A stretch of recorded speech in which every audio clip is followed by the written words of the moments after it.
Greyfriars kirkyard in Edinburgh has the title of being the most haunted graveyard in the world. Its history dates back hundreds of years, and it takes its name from the group of Franciscan monks who settled here wearing grey habits, hence the name Greyfriars. Greyfriars is situated near enough in the heart of the capital in one of the main routes into the city. It takes in an atmosphere of its own as soon as you enter the gates. This location is unique in the fact that there are two separate histories to this one location. The kirkyard itself and the Covenanters prison. Both tell their own story. Paranormal and History is here today to find out the real facts behind the stories from Mr. Greyfriar himself, Jamie Corstorphine, who has worked here with City of the Dead tours for many years. Here we are standing outside the mausoleum of Sir George McKenzie, King's Advocate to King Charles. The man was responsible for rounding up the Covenanters. This, however, is only his resting place. He had this place designed and built for him before he died. A lot of people get mixed up thinking that this is in fact the Black Mausoleum, where people experience the poltergeist attacks, from the scratches to the bite marks to the burn marks.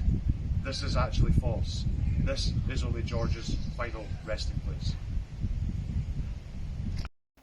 Greyfriars Kirkyard is described as being the leading burial ground in Scotland for the glamour it casts over the Scottish mind. Not only for its place in history, but also for the great figures of every walk of life whose final resting place is within its walls. So where did it all begin? James I of Scotland granted the land to the friars of the Order of Francis of Assisi, known as Greyfriars, due to the colour of their habits. The Franciscan monks who founded the monastery in Edinburgh followed the teachings of St Francis, vowing to a life of poverty and dedicating themselves to taking care of the poor and sick. In their gardens they grew herbs that were used to make medicines. While the friars are long gone, a few herb gardens can be found throughout the graveyard. The monks lived side by side with the city until 1560 and the Reformation. The populace, like many other across Scotland, attacked the buildings and left the monastery in ruin, with the Greyfriars fleeing to the Netherlands in 1560. The ground reverted to the Crown, and in 1562 Mary Queen of Scots granted the lands to be used for the burial of Edinburgh's deceased, as the burial ground of St Giles Cathedral was becoming vastly overcrowded. Here we are standing outside the infamous Covenanters prison. Now there's a lot of mix-up online about this place and where the Mackenzie poltergeist is actually active about. The truth is, it is active behind these gates. This is the only place that the Mackenzie poltergeist is documented for the interactions that it has on people.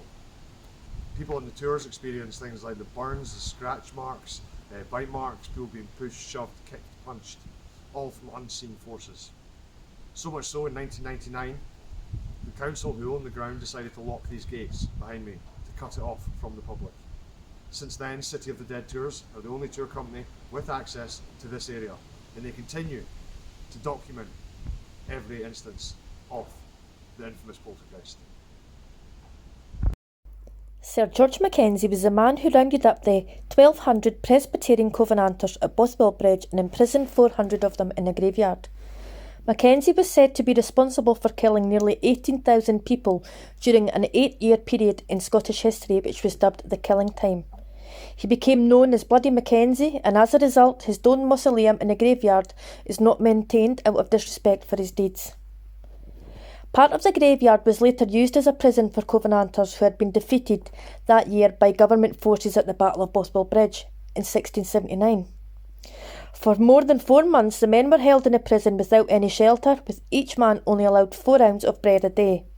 Some prisoners died and others were tried and executed for treason. The National Covenant, which demanded radical changes in how Scotland was governed, was signed in the graveyard in February 1638. The document was drawn up to oppose religious and political policies which had been introduced by King Charles I.